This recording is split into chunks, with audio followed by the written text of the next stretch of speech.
أعوذ بالله من الشيطان الرجيم. بسم الله الرحمن بسم الرحيم. الله الرحمن الرحيم والعصر إن الإنسان لفي خسر إلا الذين آمنوا وعملوا الصالحات وتواصوا بالحق وتواصوا بالصبر. صدق الله العلي العظيم. اعوذ باللہ من الشیطان الرجیم بسم اللہ الرحمن الرحیم الحمد للہ والصلاة علی اہلہا اللہم صلی علی محمد وآل محمد وعجل فرجہم۔ ہم سورہ محمد صلی اللہ علیہ وآلہ وسلم کی 22 آیات کو دیکھ چکے تھے۔ آج آیت نمبر 23 سے انشاءاللہ ہمارے سفر کی اگلی منزل انشاءاللہ اس کی طرف ہم بڑھ رہے ہیں، مزید آگے بڑھ رہے ہیں۔ ہم نے اس سے پچھلی آیات میں یہ پڑھا تھا کہ کچھ اور لوگ بھی ہیں مومنین، کافرین اور منافقین کے علاوہ، جن کو کہا گیا تھا کہ بیمار دل لوگ ہیں، جن کے دلوں کے اندر بیماری ہے۔ اب انہی کے بارے میں یہاں پہ آگے تسلسل ہے۔ آیت نمبر 23 کو ہم پڑھتے ہیں۔ ارشاد ہو رہا ہے پروردگار کا، اعوذ باللہ من الشیطان الرجیم بسم اللہ الرحمن الرحیم، اولئک الذین لعنہم اللہ فاصمہم واعمی ابصارہم، یہ وہ لوگ ہیں جن پر اللہ نے لعنت کی ہے، لہٰذا انہیں بہرا کر دیا اور ان کی آنکھوں کو اندھا کر دیا۔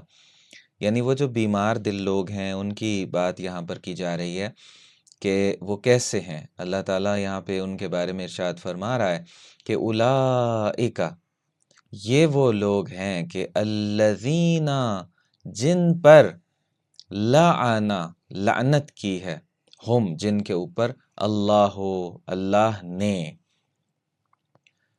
اب یہ اللہ کی یہ جو اوپر پیش آئی ہوئی ہے، یہاں پہ اس سے ہمیں پتہ چل رہا ہے کہ لعنہ کا فاعل اللہ تعالیٰ ہے، یعنی اللہ تعالیٰ نے لعنت کی ہے ہم، ان کے اوپر۔ فَأَصَمَّهُمْ، تو کیا کر دیا پھر؟ ان کو بہرا کر دیا، سنتے نہیں ہیں، سماعت کام نہیں کرتی ہے ان کی۔ ہاں باتیں سنتے ہیں، دنیا کی آوازیں آتی ہیں، مراد یہ ہے کہ دل نہیں سنتے ان کے۔ وَأَعْمَى أَبْصَارَهُمْ، اور اللہ نے ان کی آنکھوں کو اندھا کر دیا۔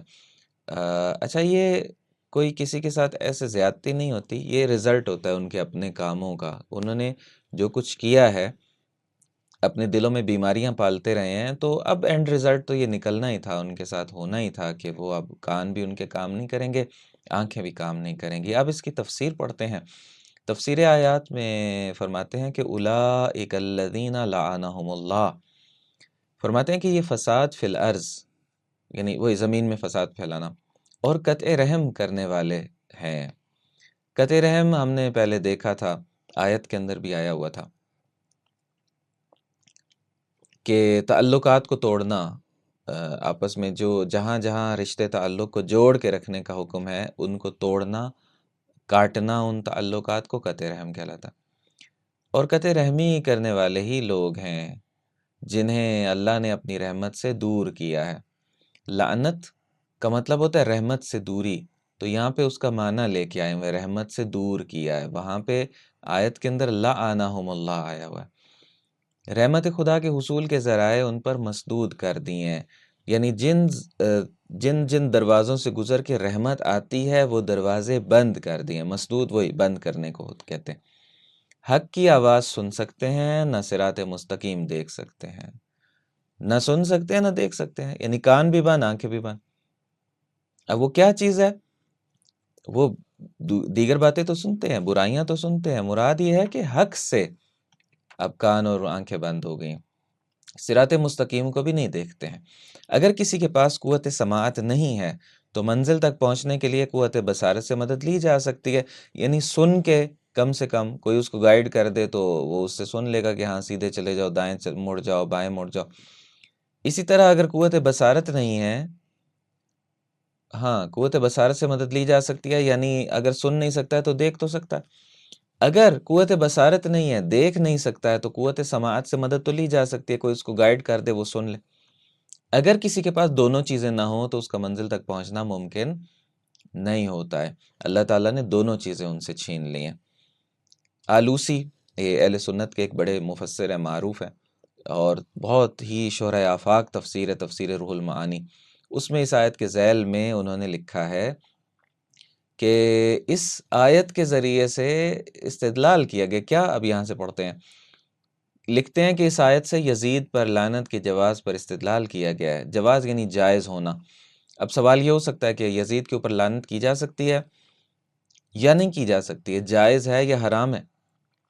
تو جناب آلوسی نے اسی آیت سے استدلال کر کے دلیل دے کے یہ ثابت کیا ہے کہ لعنت کی جا سکتی ہے۔ اس کے بعد وہ لکھتے ہیں کہ برزنجی نے علی شاہ میں اور حیثمی نے الصواعق میں لکھا ہے کہ امام احمد سے ان کے بیٹے عبداللہ نے لعن یزید کے بارے میں پوچھا تو امام احمد نے کہا اس شخص پر لعنت کیسے نہ کی جائے جس پر اللہ نے اپنی کتاب میں لعنت کی ہے۔ اچھا، اب سوال تو پیدا ہونا تھا عبداللہ کے ذہن میں، ان کے بیٹے کے ذہن میں۔ عبداللہ نے کہا کہ میں نے قرآن پڑھا ہے مگر اس میں یزید پر لعنت نہیں دیکھی۔ تو امام احمد نے کہا کہ اللہ تعالیٰ فرماتا ہے فَهَلْ عَصَيْتُمْ إِن تَوَلَّيْتُمْ أَن تُفْسِدُوا فِي الْأَرْضِ وَتُقَطِّعُوا أَرْحَامَكُمْ، یہ جو پہلے آیت ہم پڑھ چکے ہیں اسی سورہ کی۔ یزید نے جو کچھ کیا ہے اس سے بڑھ کر فساد اور قطع رحمی کیا ہو سکتی؟ پھر لکھتے ہیں علماء کی ایک جماعت نے یزید پر کفر اور اس پر لعنت کی صراحت کی ہے، یعنی بالکل واضح بیان کیا ہے یزید کے کفر کو بھی اور اس پر لعنت کے جواز کو بھی۔ ان میں الحافظ ناصر السنہ ابن الجوزی قابل الذکر ہیں، اور ان سے پہلے قاضی ابو یعلا نے یہی موقف اختیار کیا ہے، ان کا پوائنٹ آف ویو بھی یہی تھا۔ علامہ تفتازانی نے کہا ہے کہ ہم اس کے بارے میں، اس کے ایمان کے بارے میں کوئی تردد نہیں کرتے ہیں، اللہ کی لعنت ہو اس پر، اس کے انصار و اعوان پر۔ علامہ جلال الدین سیوطی نے بھی اس پر لعنت کی تصریح کی ہے۔ پھر آگے لکھتے ہیں، یہ روح المعانی کی ساری باتیں چل رہی ہیں۔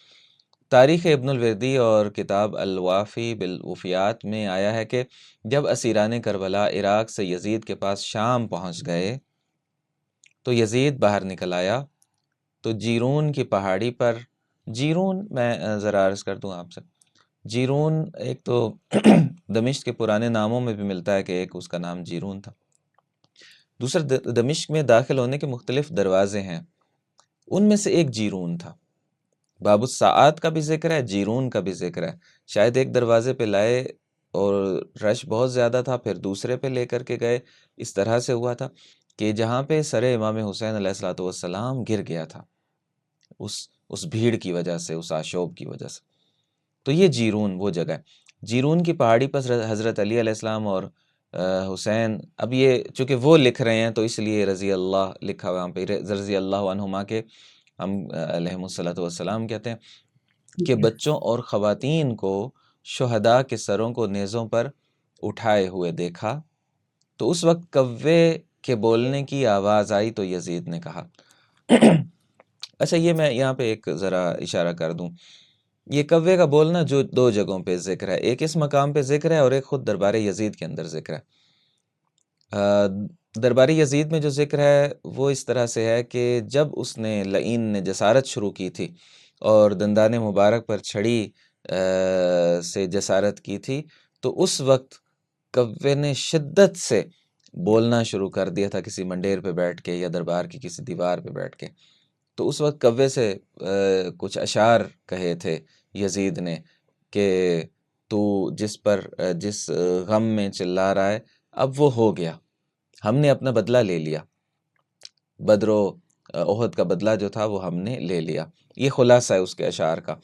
ایک یہ جگہ بھی ہے کہ جس کا ذکر یہاں پہ لے کے آ رہے ہیں، اس دروازے کے پاس، اس جگہ پہ، اس پہاڑی کے پاس ذرا بلندی کا مقام تھا، یہاں پہ یزید کوے سے کہتا ہے، کووں نے وہاں پہ چلانا شروع کر دیا تھا اور شور ہو گیا تھا۔ جب سر امام حسین علیہ السلام گر گیا، جن سادات کو اسیر کر کے لایا گیا، وہ ایک بہت ہی قیامت خیز مرحلہ تھا، یعنی حیوانات بھی اس کو برداشت نہیں کر پا رہے تھے، اتنا سخت مرحلہ تھا، کوے تک جو ہیں وہ وہاں پہ اس غم میں اونچی اونچی آوازیں نکال رہے تھے۔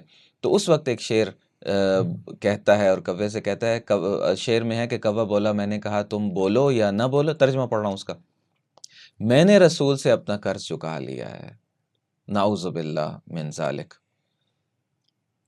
یعنی رسول، اب آگے یہ الکوثر میں لکھ رہے ہیں، یعنی رسول اللہ صلی اللہ علیہ وآلہ وسلم نے بدر کے دن اس کے جد عتبہ، اس کے ماموں عتبہ کے بیٹے وغیرہ کو قتل کیا، تو اس قتل کا بدلہ میں نے لے لیا ہے۔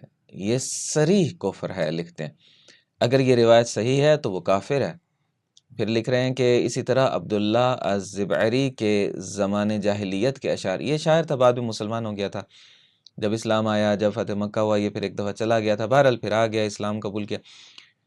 اس کے زمانے جاہلیت کے اشعار کو شاہد مثال بنانے سے بھی اس کا کفر ثابت ہوتا ہے۔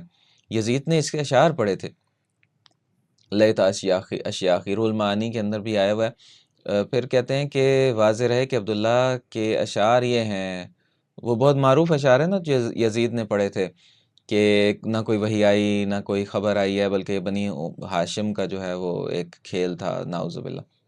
اچھا، لعبت ہاشم بالملک فلا خبر جاء ولا وحی نزل، نعوذ باللہ۔ یزید نے شعر پڑھے تھے باقاعدہ وہاں پہ، کہ بنی ہاشم نے حکومت کے لیے ایک کھیل کھیلا ہے، یا بہرحال اور بھی ترجمے اس کے کیے جاتے ہیں، نہ کوئی خبر آئی، نہ کوئی وحی نازل ہوئی، یعنی وحی کا انکار کر دیا ہے۔ وحی کے ذریعے سے آنے والی تعلیمات میں ضروریات دین کا انکار کرنے والا اسلام سے خارج ہو سکتا ہے، تو پوری کی پوری وحی کا انکار کرنے والا کیسے دائرہ اسلام سے خارج نہیں ہوگا؟ ٹھیک ہے۔ پھر آگے تفسیر الکوثر میں لکھ رہے ہیں علامہ شیخ محسن علی نجفی صاحب کے اس کے علاوہ یزید ابن معاویہ نے مدینہ الرسول صلی اللہ علیہ وآلہ وسلم کو تاراج کر کے ہزاروں افراد کو شہید کیا۔ یہ بڑا سخت واقعہ تھا، واقعہ حرہ کی طرف اشارہ جی کر رہے جی ہیں، جن میں 700 مہاجر و انصار کے قاریان قرآن شامل تھے۔ السوائق المحرکہ سے یہ لے کر آئے ہیں۔ ابن تیمیہ کے شاگرد رشید ابن کثیر البدایہ والنہایہ میں لکھتے ہیں کہ ولدت الف امرأۃ من اہل المدینہ بعد وقعت الحرہ من غیر زوج۔ اب یہ ایسا جملہ ہے کہ جس کا آسانی سے انسان جس کو بیان بھی نہیں کر سکتا ہے سامنے، کہ 1000 خواتین کے ہاں ولادت ہوئی تھی واقع حرہ کے بعد۔ یعنی کیا؟ یعنی یزیدی فوج کے اوپر مدینے کی خواتین کو حلال کر دیا گیا تھا۔ حلال سے مراد نعوذ باللہ وہی کہ غیر شرعی طریقے سے جو جسارتیں کی گئیں مدینہ کی خواتین کے اوپر، جو ستم کیا گیا، جو ظلم کیا گیا، واقع حرہ تو گزر گیا لیکن آثار اس کے باقی رہ گئے۔ 1000 بچے دنیا میں آئے جو کہ ان یزیدی فوجیوں کے تھے۔ چونکہ یزید کے حکم سے شامی لشکر کے لیے مدینہ 3 دن تک حلال قرار دیا گیا تھا، یہاں پہ یہ جملہ لکھ رہے ہیں۔ اس کے بعد آگے اگلے پیراگراف میں ہم جا رہے ہیں، یہ واقع حرہ کے نام سے مشہور ہے، لیکن بائیں ہمیں یعنی اس سب کچھ کے باوجود بہت سے لوگ اپنی جماعت سے وابستگی ہے نا، بہت سے لوگ اپنی جماعت سے وابستہ لوگوں کے اس سیاہ ترین کارنامے کو ذکر کرنے سے احتراز کرتے ہیں، سائڈ سے گزر جاتے ہیں، کنارہ کش ہو جاتے ہیں، بیان نہیں کرتے واقعہ حرہ کو، حالانکہ ہوا ہے مسلح۔ ظلم ہے۔ اس کی جگہ وہ یزید کی حمایت کرنے میں خفت محسوس نہیں کرتے، کوئی شرم نہیں آتی ہے ایسے لوگوں کو کہ یزید جیسے کی حمایت کرتے ہیں، بلکہ پوری جسارت کے ساتھ یہ کہتے ہیں کہ قتل الحسین بسیف جدہ، نعوذ باللہ نعوذ باللہ، امام حسین علیہ السلام کے بارے کہ وہ اپنے نانا کی تلوار سے مارے گئے۔ یزید نانا کی تلوار کا وارث بن گیا، نانا کے دین کو سید شباب اہل الجنہ سے خطرہ لاحق ہوا، استغفر اللہ۔ حسین منی و انا من حسین علیہ السلام کی جگہ یزید حامی دین مصطفیٰ بن گیا، اور امام حسین علیہ السلام باغی بن گئے۔ یہ زمانہ کیا کیا رنگ دکھاتا ہے، انہی لوگوں پر یہ آیت صادق آتی ہے، اولئک الذین لعنہم اللہ، یہی وہ لوگ ہیں کہ جن پر خدا نے لعنت کی ہے، فَأَصَمَّهُمْ، کان بھی نہیں سنتے ان کے، بہرا کر دیا، وَأَعْمَى أَبْصَارَهُمْ، آنکھوں پر پردے آنکھوں کو اندھا کر دیا، پردے تو کیا خود آنکھیں ہی اندھی کر دیا۔ یہ وہ لوگ ہیں جن پر اللہ نے لعنت کی ہے، لہٰذا انہیں بہرا کر دیا اور ان کی آنکھوں کو اندھا کر دیا۔ آخری پیراگراف اس آیت کا ہے کہ اگر ان میں حق کی آواز سننے اور مشاہدہ حق کی تھوڑی سی بھی صلاحیت ہوتی تو حسین علیہ السلام جیسی روشنی اور یزید لعنت اللہ علیہ جیسی تاریکی میں امتیاز کرنے میں، فرق کرنے میں کوئی دشواری پیش نہ آتی۔ اور حدیث حسین منی و انا من حسین کے مقابلے میں لعن اللہ الراکب والقائد والسائق کا سمجھنا دشوار نہ ہوتا۔ یہ امام حسین علیہ السلام کے مد مقابل یزید کے خاندان کا ذکر ہے روایت کے اندر۔ شرح نہج البلاغہ ابن ابی الحدید اہل سنت ہیں یہ لکھنے والے، انہوں نے لکھا ہے اور کتب کے اندر بھی یہ آیا ہوا ہے کہ تھا بہرحال کوئی شخص یزیدی کے بڑوں میں سے، وہ جا رہا تھا اور یزیدی کے بڑوں میں سے ایک آگے چل رہا تھا ایک پیچھے چل رہا تھا، تو اوپر سوار اور آگے چلنے والے اور پیچھے چلنے والے تینوں کے بارے رسول اللہ صلی اللہ علیہ وآلہ وسلم نے یہ لعن کے جملے فرمائے، اور یہ اہل سنت کی کتب کے اندر سے ہم تو لے کے آ رہے ہیں، وہاں لکھا ہوا ایک طرف وہ ہے اور ایک طرف حسین منی و انا من حسین، کہ میں محمد صلی اللہ علیہ وآلہ وسلم حسین مجھ سے ہیں اور میں حسین سے ہوں۔ تو کوئی فرق ہی نہیں کیا ان دو باتوں میں؟ آنکھوں پر پردے پڑ جائیں تو یہ نہیں نظر آتا ہے، کان بہرے ہو جائیں تو حسین منی و انا من حسین کی آوازیں سنائی نہیں دیتی۔ تو یہ سارا کچھ اس آیت مبارکہ کے ضمن میں تھا۔ اور اب ہم دوبارہ ایک دفعہ آیت بالکل اوپر واپس آ کے آیت کو دیکھتے ہیں کہ اولئک الذین لعنہم اللہ، یہ بیمار دل لوگوں کا ذکر تھا۔ اچھا، یہ مخصوص نہیں ہے کسی ایک زمانے کے ساتھ، رسول اللہ صلی اللہ علیہ وآلہ وسلم کے زمانے میں بھی تھے موجود جن کے بارے ظاہر یہ آیت نازل ہو رہی ہے، یزید کے دور میں بھی تھے اور اس کے بعد بھی تھے، آج تک یہ لوگ باقی ہیں۔ تو اس کے بعد آگے چلتے ہیں اگلی آیت کی طرف۔ ایک سوال چھوٹا جی سا، ضرور۔ یہ جو کیٹیگری تھی صحیح ہے، ہم نے جیسے ایک تو مسلمان ہو گئے ایمان لے آئے کا، ایک تو کافر مشرکین ہو گئے، وہ دوسری ہے ایک منافقین۔ اب یہ جو کیٹیگری ہے یہ چوتھی کیٹیگری ہے، یہ چوتھی جن کے دل میں مرض ہے، جن کے دلوں میں، جی یہ چوتھی کیٹیگری میں ہے۔ صحیح، ٹھیک ہے، یہ مومن اور منافق کے درمیان میں بنے گی ایک چوتھی کیٹیگری۔ ٹھیک ہے۔ اچھا، اس کے بعد ایک سوال پیدا ہو سکتا ہے کہ یہ بیماری کہاں سے آئی ان کے دلوں میں، اور پھر یہ لعنت کے اور رحمت خدا سے دوری کے مستحق قرار پائے۔ اگلی آیت کے اندر وجہ ہمیں مل جائے گی۔ آیت نمبر 24 میں ارشاد ہوتا ہے اعوذ باللہ من الشیطان الرجیم بسم اللہ الرحمن الرحیم افلا يتدبرون القرآن ام على قلوب اقفالها، کیا یہ لوگ قرآن میں تدبر نہیں کرتے یا ان کے دلوں پر تالے لگ گئے ہیں؟ افلا یتدبرون، کیا یہ قرآن مجید میں تدبر نہیں کرتے؟ القرآن، قرآن مجید میں، یا ام کا مطلب یا علی قلوب، یا دلوں کے اوپر، قلب کی جمع قلوب، علی قلوب دلوں کے اوپر، اقفالھا تالے ہیں۔ اس کی تفسیر مختصر ہے، یہاں پہ کچھ باتیں میں یہاں پہ ایڈ کروں گا بعد میں، پہلے یہاں سے پڑھتے ہیں تفسیر آیات۔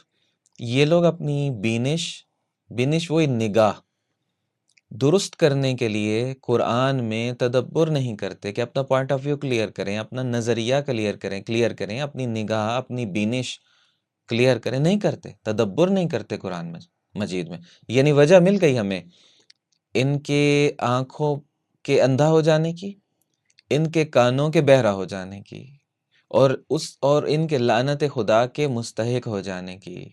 وہ یہ ہے کہ قرآن مجید میں تدبر نہیں کرتے۔ قرآن میں تدبر سے انسان میں روشنی اور حق و ناحق میں تمیز کرنے کی صلاحیت آ جاتی ہے۔ ابھی ہم پچھلی آیت میں یہی تو پڑھ رہے تھے کہ ان کو فرق ہی واضح نہیں ہو رہا ہے، ایک طرف امام حسین علیہ الصلوۃ والسلام ہے اور ایک طرف یزید ہے۔ تمیز کی صلاحیت حق اور ناحق میں قرآن مجید میں تدبر کرنے سے آتی ہے، نہ کریں گے، تدبر چھوڑ دیں گے، یہ صلاحیت چلی جائے گی۔ پھر آگے لکھتے ہیں کہ لَكِنَّهُمْ حَفِظُوا حُرُوفَهُ وَضَيَّعُوا حُدُودَهُ، کہ انہوں نے قرآن مجید کے لفظوں کو حفظ کر لیا ہے، قرآن مجید نے جو حد بندی کی ہے، جو باتیں کی ہیں، جو چیزوں کو واضح کیا ہے، صحیح اور غلط کو الگ کیا ہے، حق اور باطل کو جدا کیا ہے، ایک باؤنڈری کھینچی ہے، وہ نہیں سمجھ میں آتی ہے ان کو۔ اس کو ضائع کر دیا۔ پھر آگے لکھ رہے ہیں مگر ان لوگوں نے حروف قرآن کو تو حفظ کر لیا مگر حدود قرآن کو ضائع کر دیا۔ اسی کا ترجمہ ابو بکر عتیق ابن محمد سورہ آبادی اپنی تفسیر میں لکھتے ہیں کفل سے مراد بے معرفت اور غفلت ہے، بے معرفتی اور غفلت۔ اللہ نے قرآن میں ایسے دلوں کو 10 برے ناموں سے یاد کیا ہے۔ اب یہ وہ نام بھی وہاں پہ لے کر آ گئے۔ اب ہم واپس آتے ہیں شروع میں اوپر، افلا یتدبرون القرآن ام علی قلوب اقفالها۔ 2 باتیں یہاں پر کی جا رہی ہیں۔ پہلی بات یہ کی جا رہی ہے ان کی مرض کا ذکر کیا جا رہا ہے، اور آنکھیں اندھی ہو جانے کا، کان بہرے ہو جانے کا، لعنت اور رحمت خدا سے دوری کا مستحق بن جانے کا، کہ قرآن مجید میں یا تو یہ تدبر نہیں کرتے یا ان کے دلوں پر تالے لگے ہوئے ہیں۔ کیا مطلب ہے؟ تھوڑا سا اس پہ غور کر لیتے ہیں۔ 2 ریزنز یہاں پہ بیان کی گئی ہیں کہ یا یہ والی وجہ ہوگی یا یہ والی وجہ ہوگی۔ پہلی ہے کہ قرآن مجید میں یا تو یہ تدبر ہی نہیں کرتے، ایک وجہ، یا تدبر کرتے ہیں، غور و فکر کرتے ہیں، لیکن ان کے دلوں کے اوپر تالے پڑے ہوئے ہیں، دل میں اترتا نہیں ہے۔ پڑھتے ہیں قرآن مجید کو، ممکن ہے قرآن مجید حفظ بھی ہو، حافظ قرآن بھی ہو، لیکن دل کے اوپر تالے لگ جانے کی وجہ سے دل میں نہ اترا ہو۔ بس یہ 2 ریزنز ہیں۔ اگلی آیت سے ہمیں پتہ چلے گا کہ تدبر ممکن ہے یہ کرتے ہوں، قرآن مجید کی سمجھ ہو بہت سو کو، لیکن وجہ یہ ہے کہ دلوں پر تالے پڑ گئے ہیں، اس لیے سمجھ میں نہیں آتا ہے۔ جی آپ کچھ کہیے۔ اہل بیت کو ہٹا کے کوئی بھی قرآن سمجھ سکتا ہے کیا؟ ہم لوگوں کو تو اللہ تعالیٰ نے کرم بہت بڑی نعمت ہے کہ ہمیں ظاہر ہے وہ ایسے خاندانوں میں پیدا کیا کہ ہماری ظاہر معرفت ہے اور محبت ہے، مودت ہے، اور اس کی وجہ سے مجھے لگتا ہے کہ کافی آسان ہو جاتا ہے ہمارے لیے، لیکن بغیر اہل بیت کے سمجھنا مجھے مشکل لگتا ہے۔ آپ کیا؟ یہ آپ کی بات صحیح ہے۔ البتہ قرآن مجید کے مختلف اس کی لیئرز ہیں۔ ایک ظاہری حصہ ہے قرآن مجید کا، اور ایک پھر اس کی آگے گہرائیاں ہیں۔ تو جو ابتدائی مرحلہ ہے وہ تو سبھی کو دعوت دیتا ہے، حتیٰ کہ کافروں کو بھی دعوت دیتا ہے، صحیح، حتیٰ کہ منافقوں کو بھی، بیمار دلوں کو بھی، مومنین کو بھی۔ 4 کیٹیگریز ابھی تک ہمارے سامنے آ چکی ہیں لوگوں کی۔ سب کے سب کو غور و فکر کی دعوت دیتا ہے قرآن مجید۔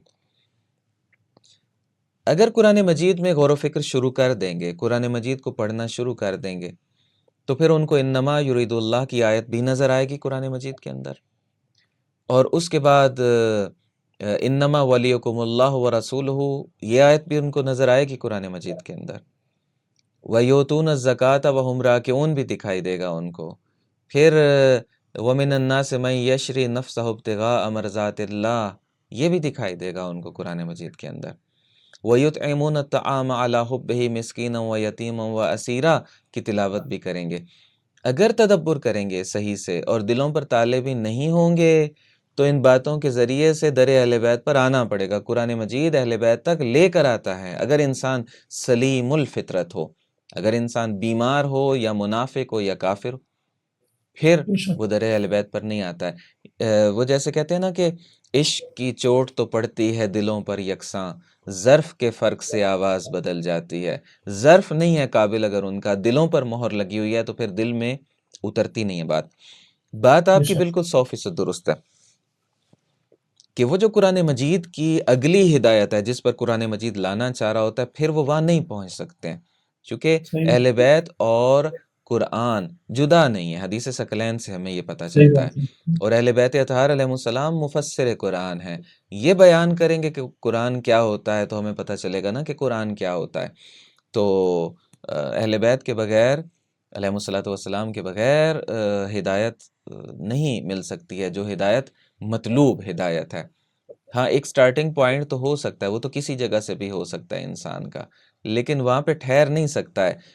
اینڈ ریزلٹ یہی ہوگا کہ اس کو قرآن اور اہل بیت اطہار علیہ السلام دونوں کو ماننا پڑے گا۔ نہیں مان رہا ہے یا کسی ایک کو نہیں مان رہا ہے تو ادھورا ہے، ادھورا ہے تو ادھورا نہیں چاہیے ہے۔ اسلام میں کافہ یعنی پورے کا پورا داخل ہونا ہے۔ اب ہم اسی آیت پہ واپس آتے ہیں۔ تدبر کا لفظ اب میں ذرا تھوڑا سا یہاں پہ کھولنا چاہوں گا. افلا یتدبرون القرآن، یہ قرآن مجید میں تدبر کیا ہوتا ہے؟ اس میں مختلف طریقوں سے اس کو بیان کیا گیا ہے. یہاں پہ قرآن مجید میں جو ہے وہ غور و فکر کرنا بھی بعض جگہوں پہ مراد لیا گیا ہے. اس کو سمجھنا، غور و فکر کرنا، زیادہ تر تدبر سے مراد یہ لیا جاتا ہے، اور یہ درست ہے. تدبر یہی ہے، غور و فکر کرنا. لیکن اس کو تھوڑا سا اور اگر ہم ایکسپلین کریں، تھوڑا سا اور ایکسپینڈ کریں، تھوڑا سا اور اس کو زوم ان کریں اس لفظ کو، تو ہمیں اس میں بہت سی ڈیٹیلز اسی لفظ کے اندر اور اسی مفہوم کے اندر نظر آتی ہیں. ان ڈیٹیلز کو تھوڑا سا میں اس کی طرف جانا چاہوں گا اور اشارہ کرنا چاہوں گا. اس کے بعد شاید ہمیں یہیں پہ روکنا پڑے گا، اگلی آیت پہ پھر انشاءاللہ ہم کل جائیں گے. تدبر یہ ہے، شروع میں نے ایک بات بیان کی، پھر درمیان میں جب ہم نے اس سورہ مبارکہ کو شروع کیا تو وہاں پہ بھی اس بات کا تکرار کیا. آج تیسری مرتبہ پھر اس بات کو میں، چونکہ یہاں آج پھر اس بات کی ضرورت ہمیں اس تدبر کو سمجھنے کے لیے بھی ہے بطور مقدمہ، تو میں اس بات کو یہاں پہ لے کر آتا ہوں. وہ بات یہ تھی کہ قرآن مجید کی آیتیں جڑی ہوئی ہیں ایک دوسرے کے ساتھ.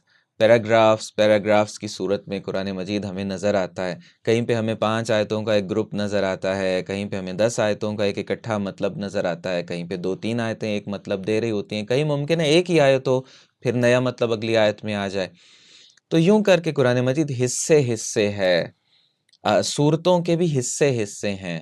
وہ سارے حصے مل کے پھر ایک مرکزی نقطہ جو ہے وہ ہمیں پورے کا پورا دیتے ہیں. الگ حصے اپنا مطلب دیتے ہیں، الگ آیتیں اپنا مطلب دیتی ہیں، الگ الفاظ اپنا مطلب دیتے ہیں، یعنی ہر ایک اپنی اپنی جگہ پہ کام کر رہا ہے ہدایت کا.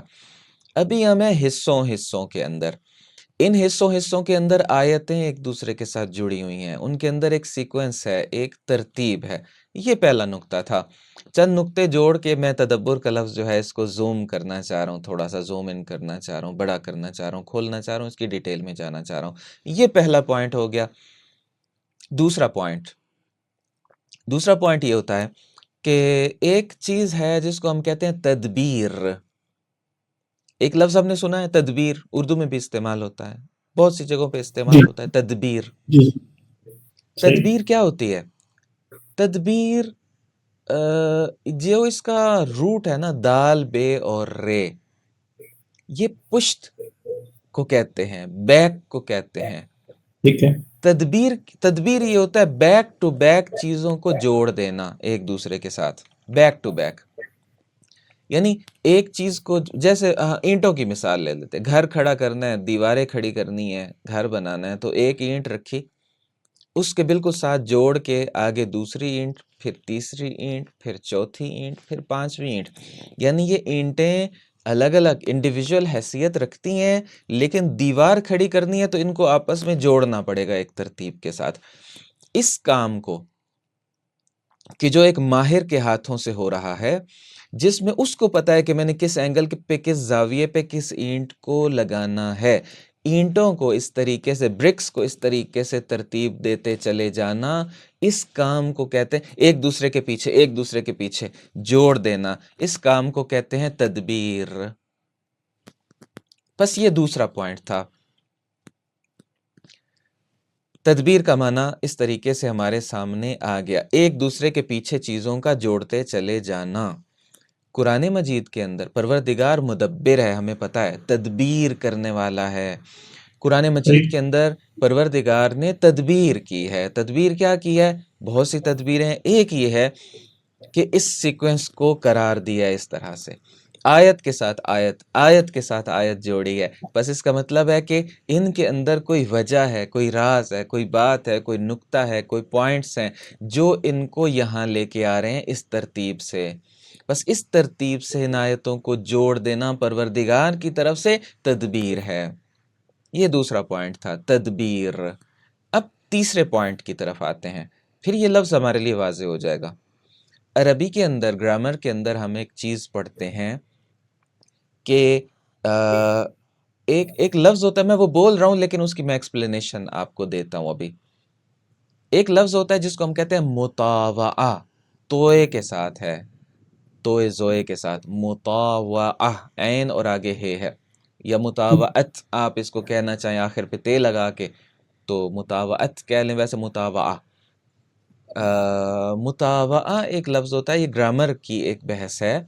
مطاوعہ یہ ہوتا ہے کہ ایک چیز کے اوپر کوئی کام کیا جا رہا ہے، فرض کریں کہ ایک آدمی نے ایک گلاس شیشے کے کسی برتن کو اٹھایا اور اس کو زمین پر پھینک دیا، مقصد یہ تھا کہ یہ گرے اور ٹوٹ جائے، توڑنا چاہتا تھا۔ اس نے یہ ایکٹ کیا ہے، یہ کام کیا ہے اس شیشے کے برتن کے اوپر۔ اگر وہ برتن ٹوٹ جائے، اس اثر کو قبول کر لے، اس ایکشن کو جو مقصد اس سے وہ حاصل کرنا چاہتا تھا وہ قبول کر لے سامنے والی چیز، تو اس کو کہتے ہیں مطاوعہ۔ یعنی یہاں پہ اس گلاس نے یا اس پلیٹ نے یا اس شیشے کے برتن نے مطاوعہ کیا ہے، یعنی یہ آدمی جو کرنا چاہ رہا تھا، توڑنا چاہ رہا تھا نا، اس نے قبول کیا اور وہ ٹوٹ گیا۔ کوئی آدمی کسی کو کھڑا کرنا چاہتا ہے، وہ کھڑا ہو جائے، اس کا کھڑا ہو جانا مطاوعہ کہلائے گا۔ ٹھیک کسی ہے، کے اس کام کو قبول کر لینا، اس اثر کو قبول کر لینا۔ اب یہاں آتے ہیں، باب تفعیل ایک ہوتا ہے جس میں تدبیر ہے، وہ میں نے شروع میں عرض کیا تھا آپ سے کہ سانچے ہوتے ہیں، ٹھیک جس ہے، سانچے میں تدبیر کا لفظ ڈھلا ہوا ہے یہ سانچہ ہے کام کرنے والا سانچہ، اور جس سانچے میں تدبر کا لفظ ڈھلا ہوا ہے یہ اس سانچے میں کیے گئے کام کو قبول کرنے والا سانچہ ہے۔ اچھا، بس ایکشن اور ریئیکشن کا تعلق ہے ان کے بیچ میں، تدبیر اور تدبر کے بیچ میں۔ بس تدبیر جو کام کرنا چاہ رہی ہے اس کے اثر کو لے لینا تدبر کہلاتا ہے۔ تدبیر ایکشن والا سانچہ ہے، تدبر اس ایکشن کو قبول کرنے والا سانچہ ہے۔ اب آتے ہیں اس لفظ کے اوپر، امپلیمنٹیشن کرتے ہیں ان دونوں باتوں کی۔ تدبیر اللہ کی طرف سے آیتوں کو ایک ترتیب میں جوڑنا ہے، تدبر ان جڑی ہوئی آیتوں کی ترتیب کو سمجھنا ہے، ان کے لنکس کو سمجھنا ہے، ان کے راز کو سمجھنا ہے کہ یہ آیت اس سے جڑ رہی ہے، یہ اس سے جڑ رہی ہے، یہ جوڑ کے کیا مطلب دے رہی ہیں، اس مطلب کو سمجھنا ہے، اس حکمت کو سمجھنا ہے جو حکمت ان کے پیچھے کار فرما ہے، جس حکمت کے تحت اللہ تعالیٰ نے اس طرح سے تدبیر کی ہے، اس تدبیر کو سمجھ لینا تدبر کہلاتا ہے۔ بہت زبردست، ماشاء اللہ، بہت بہترین آپ نے سمجھا دیا، بہت انٹرسٹنگ پوائنٹ تھا یہ، میں I'm really amazed، ماشاء اللہ، کافی انٹرسٹنگ تھا۔ بس اللہ تعالیٰ ہمیں توفیق عطا فرمائے کہ ہم اس معنوں میں تدبر کر سکیں، کہ اس تدبیر کو سمجھ سکیں، اس حکمت کو سمجھ سکیں کہ جس حکمت کے تحت پروردگار نے 114 صورتیں نازل کی ہیں، ہر صورت کے اندر آیتیں نازل کی ہیں، آیتیں مل کے گروپس بناتی ہیں یا انڈیویجول طریقے سے مطلب دیتی ہیں، آیتوں کے اندر لفظ مطلب دیتے ہیں، ایک لفظ دوسرے کے ساتھ، دوسرا تیسرے کے ساتھ جڑا ہوا ہے، خود لفظوں کے اندر اللہ تعالیٰ کی ایک تدبیر ہے، ایک حکمت ہے، ان لفظوں کی حکمت کو سمجھنا تدبر ہے، آیتوں کے سیکوینس کے اندر ایک ترتیب ہے، اس حکمت کو سمجھنا تدبر ہے، آیتوں کے گروپس کے اندر ایک ترتیب ہے، ان گروپس کی ترتیب کے اندر چھپی ہوئی حکمت کو سمجھنا تدبر ہے۔ بس تدبر اس طریقے سے ہے، اور اگر ہم یہ تدبر کریں گے تو ہم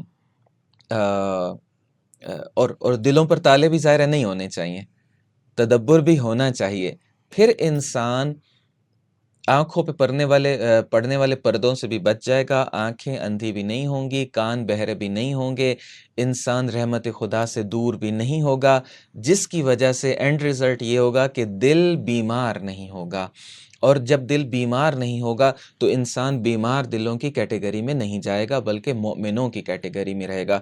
بس مومنوں کے لشکر میں باقی رہنے کے لیے یہ سارے کام کرنے ضروری ہیں۔ اللہ تعالیٰ ہمیں توفیق دے کہ ہم یہ سارے کام کر سکیں، خاص طور سے قرآن مجید میں تدبر کر سکیں، اور وہ تدبر اہل بیت اطہار علیہ السلام کے بغیر ممکن نہیں ہے۔ یہ خدا آپ نے جو بات کی ہے یہ درست بات تھی کہ اللہ تعالیٰ ہمیں قرآن و اہل بیت علیہ السلام کے ساتھ جڑے رہنے کی توفیق عطا فرمائے، تاکہ ہم اسی حکمت کو سمجھیں جو پروردگار کے مد نظر ہے اور جو وہ چاہتا ہے، جس کا وہ ہمیں اذن دے گا۔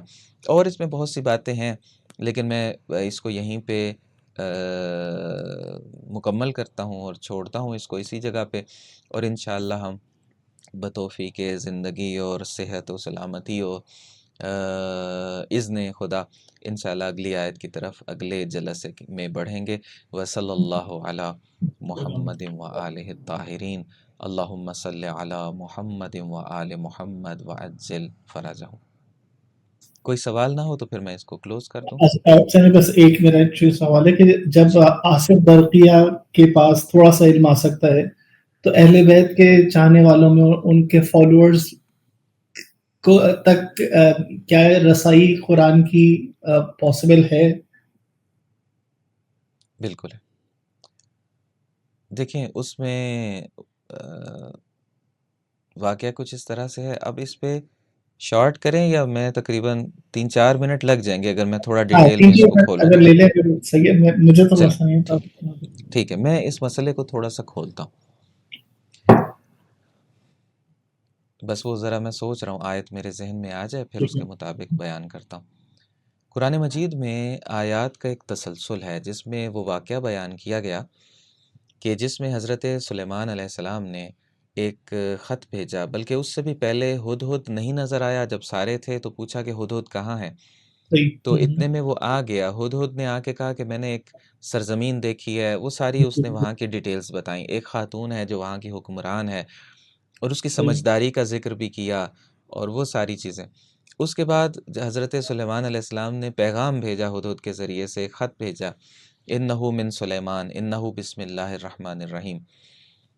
تو اس خاتون نے مشورہ کیا اپنے وزراء کے ساتھ اور وہاں کے جو بڑے بڑے لوگ تھے سلطنتی ان کے ساتھ، انہوں نے آگے سے جواب دیا کہ دیکھیے ہم آپ کی اطاعت میں ہیں، اگر آپ ان کی بات نہیں مانتی ہیں، ظاہر ہے بادشاہ ہیں جنگ کرتے ہیں تو ہم جنگ کرنے کے لیے تیار ہیں، ہم نہیں ڈرنے والے لوگ، ہم لڑیں گے مریں گے جو بھی ہوگا ہم جنگ کریں گے، لیکن اگر آپ کوئی اور رستہ نکالتی ہیں کہ جنگ نہ ہو اس سے اوائڈ کریں تو آپ دیکھ لیں جو آپ سمجھیں۔ تو انہوں نے پھر آگے سے جواب بھیجا، بہت سے تحفے بھیجے، جناب سلیمان نے پھر جواب بھیجا، کہا کہ تم آؤ، وہ آئیں۔ بہرحال اب قصہ یہ تھا کہ ادھر سے وہ آ رہی تھیں اپنے آوان و انصار کے ساتھ ملکہ سبا بلقیس، اور ادھر سے حضرت سلیمان علیہ السلام نے اپنے لوگوں سے کہا کہ دیکھو کون ہے کہ جو اس کا تخت اس کے آنے سے پہلے یہاں پر لا کر دے۔ ایک عفریت من الجن، ایک بہت بڑا جن کہتا ہے کہ حضور آپ کو میں اتنا جلدی لا کے دے سکتا ہوں، یہاں پہ حاضر کر سکتا ہوں کہ آپ تشریف فرما ہے نا، آپ اٹھیں گے نہیں، آپ کے اٹھنے سے بھی پہلے تخت یہاں پر آ جائے گا۔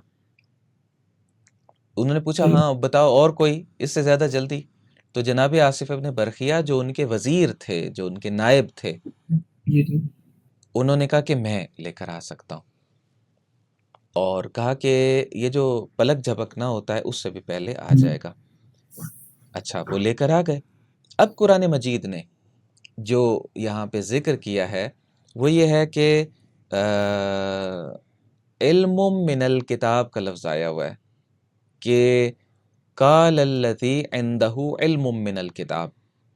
جناب آصف ابن برقیہ کا نام نہیں لیا، صفت بیان کی کہ اس شخص نے کہا کہ جس کے پاس کتاب کا علم تھا، کچھ علم، من آیا ہوا، من بعض کے لیے، تبعیض کے لیے، کتاب کا تھوڑا علم تھا، تھوڑا سا علم تھا، کچھ علم تھا، اس نے کہا کہ میں لے کر آؤں گا اس سے پہلے کہ آپ پلک جھپکے۔ یہ قصہ یہاں پر میں چھوڑتا ہوں، یہاں پہ مکمل ہو گیا۔ اب ہم قرآن مجید کی ایک اور آیت کی طرف جاتے ہیں۔ یہاں سے یہ پتہ چل گیا کہ الکتاب وہی جو لوح محفوظ کے اندر کتاب ہے، اس کا علم وہی کتاب ہے، قرآن مجید ہے۔ تو یا وہاں پہ تو پہلے سے ہی تھی اور یہاں پہ اس طریقے سے تدریجاً بھی نازل ہوئی، دفن بھی نازل ہوئی۔ قرآن مجید فرماتا ہے کہ جب رسول اللہ صلی اللہ علیہ وآلہ وسلم کا مقابلہ چل رہا تھا، کافروں نے مقابلہ کیا ہوا تھا اور حق کے راستے میں رکاوٹ ڈال رہے تھے، اس وقت نہ فوج تھی، نہ طاقت تھی، نہ کچھ تھا، مکہ کی زندگی تھی، ہجرت ابھی نہیں ہوئی تھی، ہجرت سے پہلے۔ تو اس وقت جو بھی بات کرتے تھے وہ آگے سے الٹا مطلب نکالتے تھے، دلیل نہیں مانتے تھے۔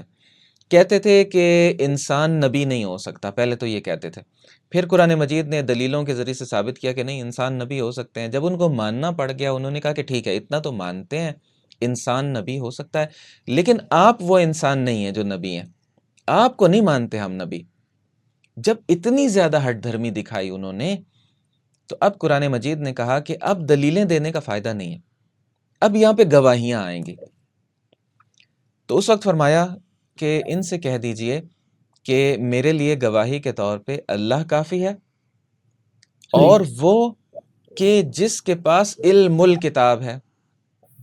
ٹھیک ہے، یہاں پہ دو گواہیاں رسول اللہ صلی اللہ علیہ وآلہ وسلم نے پیش کی کہ اللہ گواہی کے لیے کافی ہے میرے لیے کہ میں اللہ کا رسول ہوں، رسالت پر گواہی، اور دوسرا وہ کہ جس کے پاس علم الکتاب ہے، یعنی پوری کتاب کا علم ہے۔ اب علم من الکتاب کی بات نہیں ہو رہی یہاں پہ صحیح ہے، کہ صحیح کتاب کا ہے، کچھ علم، نہ، علم الکتاب، پوری کتاب کا علم ہے۔ اور یہاں پہ پھر تفاسیر کے اندر، روایات کے اندر جناب ابن عباس بھی اور دیگر بہت سے افراد نے بیان کیا کہ وہ مراد کون ہے۔ واضح ہے تفاسیر کے اندر کہ مولا کائنات کا ذکر ہے کہ جن کے پاس علم الکتاب ہے۔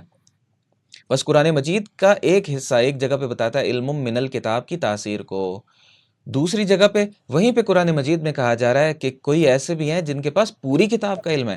اگر کتاب کے تھوڑے سے علم کے ذریعے سے پلک جھپکنے سے پہلے یمن سے لے کے ملک سبا سے لے کے فلسطین یا بیت المقدس یا جہاں پہ جناب سلیمان نبی علیہ السلام تھے وہاں تک تخت بلقیس کو، اس شان و شوکت کے والے تخت کو لایا جا سکتا ہے پلک جھپکنے سے پہلے، تو جن کے پاس پوری کتاب کا علم ہوگا وہ اگر کبھی سورج چاند کو دائیں بائیں ادھر ادھر کر بھی دیں تو اس میں تعجب کیسا ہے؟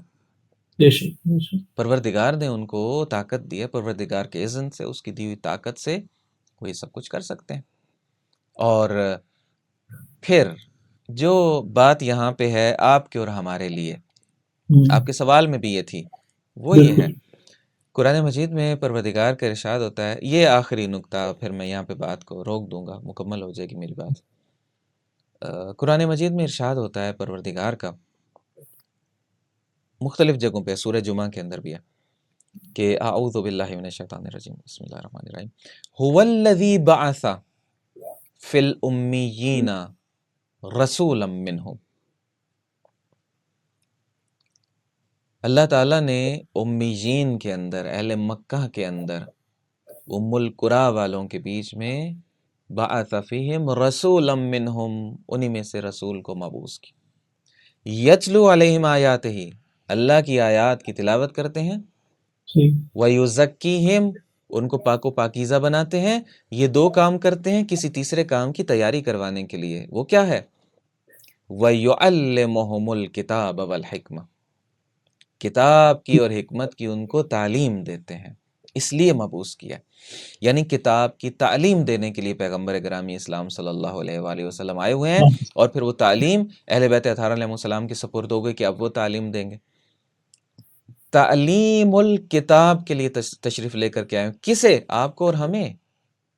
اگر بے شک، جناب آصف ابن برخیہ کے پاس کتاب کا علم تھا اور وہ یہ کام کر سکتے ہیں، تو اگر ہم در اہل بیت پر آ جائیں، در پیغمبر صلی اللہ علیہ وآلہ وسلم پر آ جائیں اور زانوئے ادب طے کر دیں، توسل کریں اور دعا مانگیں پروردگار سے کہ پروردگار ہمیں قرآن مجید کا علم عطا فرما، جس کے دینے کے لیے پیغمبر اکرم صلی اللہ علیہ وآلہ وسلم تشریف لے کر کے آئے ہیں، اگر ہمیں بھی تھوڑا سا علم مل جائے کتاب کا تو چھوٹے چھوٹے معجزے تو ہم بھی کر لیں گے۔ آج کل کے زمانے میں کرامتیں کوئی ہم سے بھی صادر ہو سکتی ہیں۔ آج کل کے زمانے میں، اس سوشل میڈیا کے زمانے میں، اس برائیوں کے زمانے میں اپنے آپ کو اور اپنے گھر کو ان کے اثرات سے بچا لینا کیا آج کے زمانے کی کرامت نہیں ہے؟ بہت بڑی کرامت ہے۔ کیسے ہوگا؟ قرآن مجید کے علم کے ذریعے سے ہوگا۔ یعنی ہماری زندگیوں میں بھی ٹھیک ہے ہم تخت بلقیس کو ادھر سے ادھر ممکن ہے نہ کر سکیں، لیکن بہت سے کام ہم کر بھی سکیں گے، اور بہت سے تصرفات تو عرفاء نے کیے بھی ہیں۔ ابھی یہاں پہ تھے، کچھ دیر کے بعد نجف میں تھے، پھر کربلا میں تھے، پھر یہاں پہ تھے۔ کسی زائر نے کہا کہ میں نے تو اسی دن ان کو وہاں پہ دیکھا تھا، کسی نے کہا میں نے تو کربلا میں دیکھا تھا، انہوں نے کہا کہ وہ تو یہاں پہ ہمارے پاس موجود تھے۔ تو یہ ہوئے ہیں تاریخ کے اندر واقعات، یہ سارا کچھ ممکن ہے۔ حتیٰ کہ یہ والے تصرفات نہ بھی کر سکیں، ہماری زندگی پاک و پاکیزہ ہونے لگے، ہمارا رزق حلال ہونے لگے، ہمارے گھر میں، ہماری عمر میں، ہماری زندگی میں برکتیں آنے لگیں، تو یہ تھوڑا ہے کیا؟ بس یہ ساری تاثیریں قرآن مجید کے علم کی ہیں، اگر ہم صحیح جگہ سے صحیح طریقے سے اس کو حاصل کرنا شروع کریں۔ بے شک بے شک، بہت بہت شکریہ بھائی۔ وصلی اللہ علی محمد وآلہ الطاہرین، اللہم صلی علی محمد وآل محمد وعجل فرجہم۔